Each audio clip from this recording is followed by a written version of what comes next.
I'm calling this Tuesday, February 14th, Happy Valentine's Day, meeting to order for the Planning Board. Let's stand for the Pledge of Allegiance and a moment of silence. Pledge allegiance to the flag of the United States of America and to the republic for which it stands, one nation, under God, indivisible, with liberty and justice for all.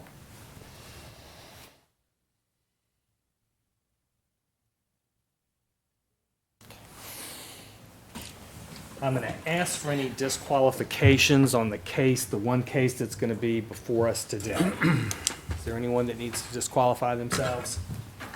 Okay. We do have a quorum. Out of a 7-member board, we have 5 voting members. I want to welcome Mr. Brian Ennis. He is taking, I believe, Mr. Balance's place, who is out in the audience. Right now, I'm going to go ahead and entertain a motion for the approval of tonight's agenda. I'll move to approve. We have a motion. Do I hear a second? I'll second. We have a motion and a second. All those in favor say aye. Aye. Opposed likewise.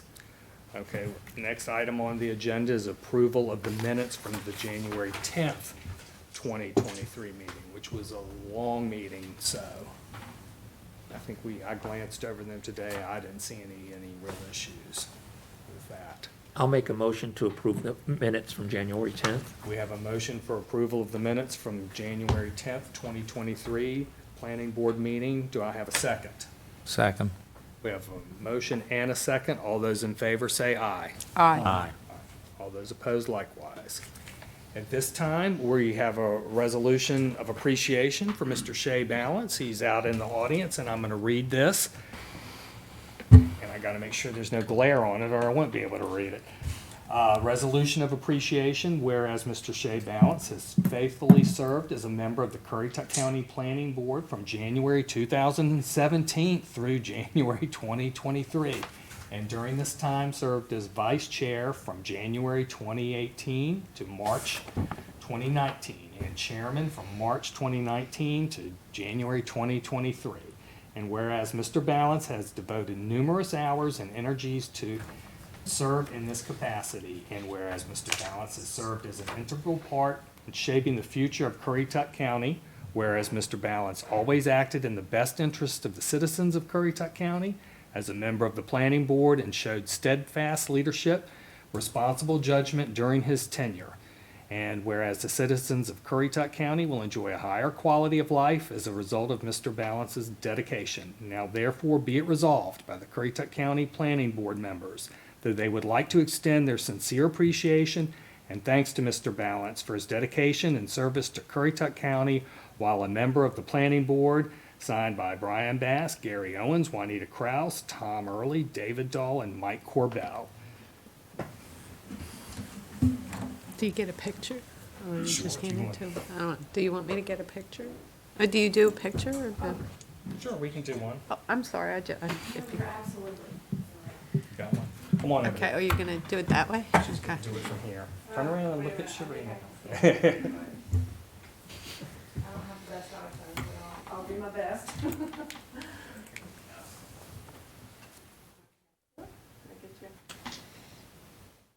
Thank you. Thank you. Congratulations. All right. Good job. Well, thank all of y'all. We're gonna miss you.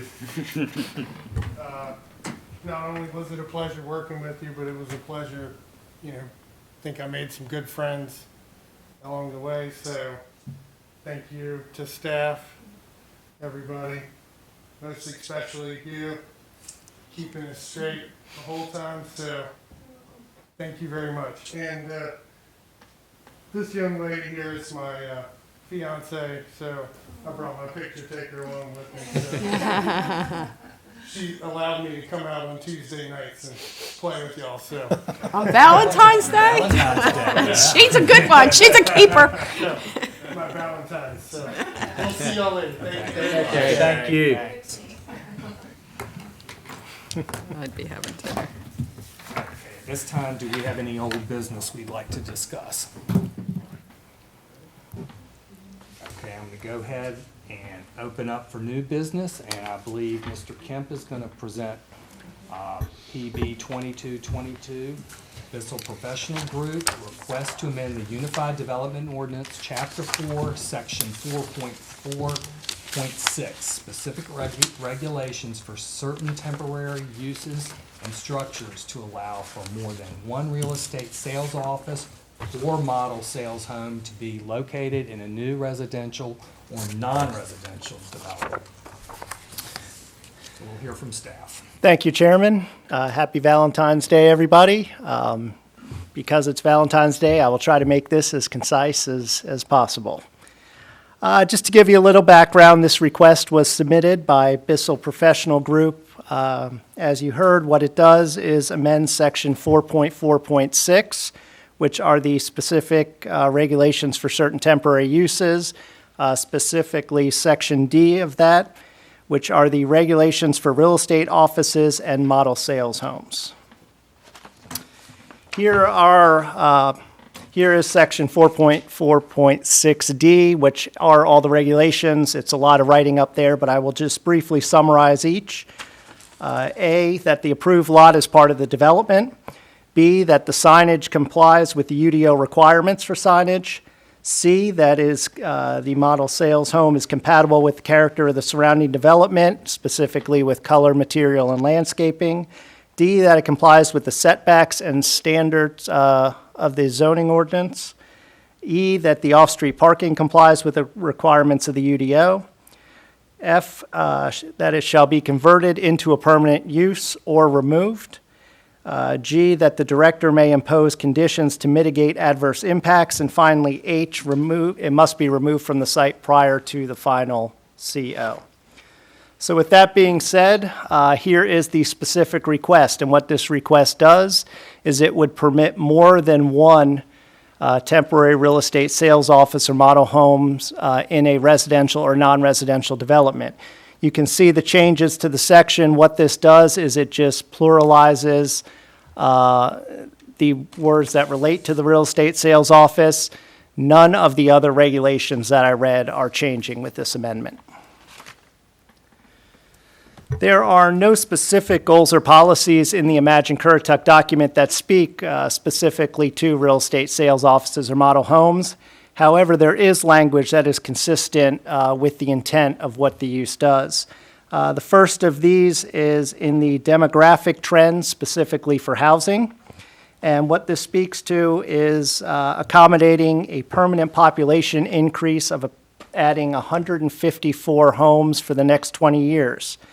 It speaks that new housing should range in forms to diversify the housing stock.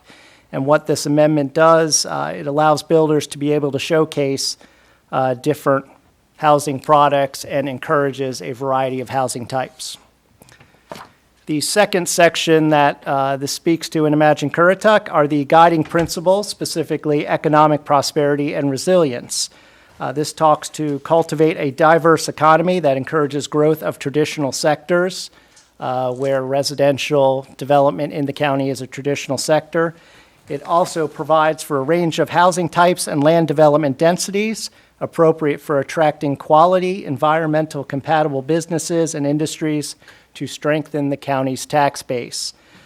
So what this amendment does, it would help promote a range and diversity of housing stocks and assist builders in being able to showcase and sell their products in each development.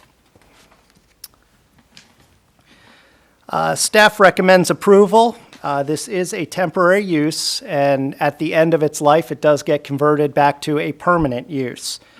There are use standards that is required to meet, as I listed in Section 4.4.6D, that address potential adverse impacts, such as signage, parking, setbacks, and the duration of the temporary use.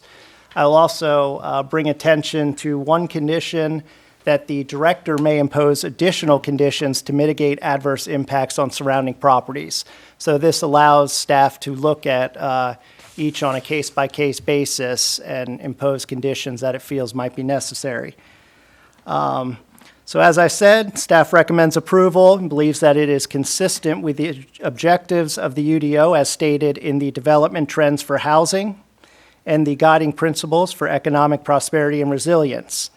We believe this text amendment addresses a demonstrated community need, would result in a logical and orderly development pattern, and would not conflict with any provisions of this ordinance or the County Code of Ordinances.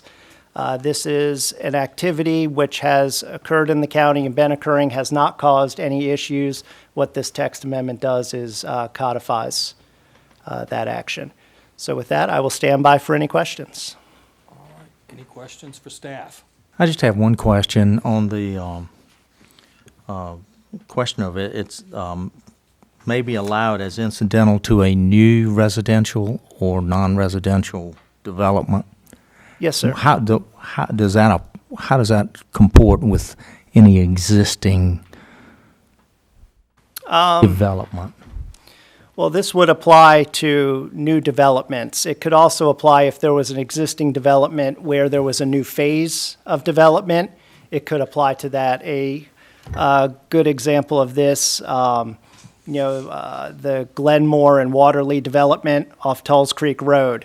That's several different neighborhoods that operate as one development, and now we're going into some of the later phases where whatever product type is being built, I'm sure there will be model homes for that product type. Okay. Thank you. Any other questions? Okay.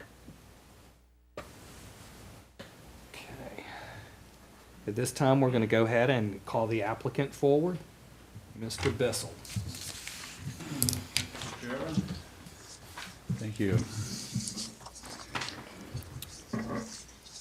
Well, the Development Services Director did such a nice job of putting this one together. He made my job really easy tonight.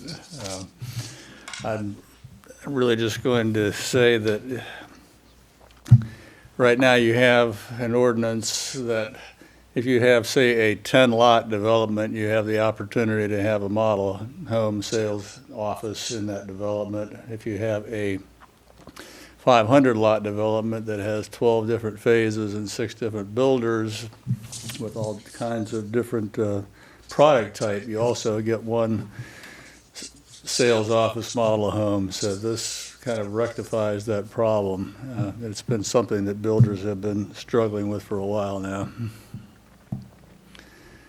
And I think it's been laid out nicely, and I think it will solve a problem that we've been dealing with. And I think it's appropriate for the reasons that Mr. Kemp outlined, and I'd be glad to answer any other questions that you might have. Okay. Any questions for the applicant from the board?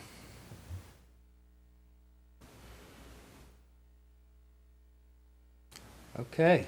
Great, thank you. And has there anyone that has signed up to speak on this under public comment? Is out there at this time?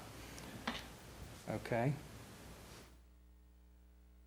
So this time I'm going to open discussion to the board, or we can open for a motion.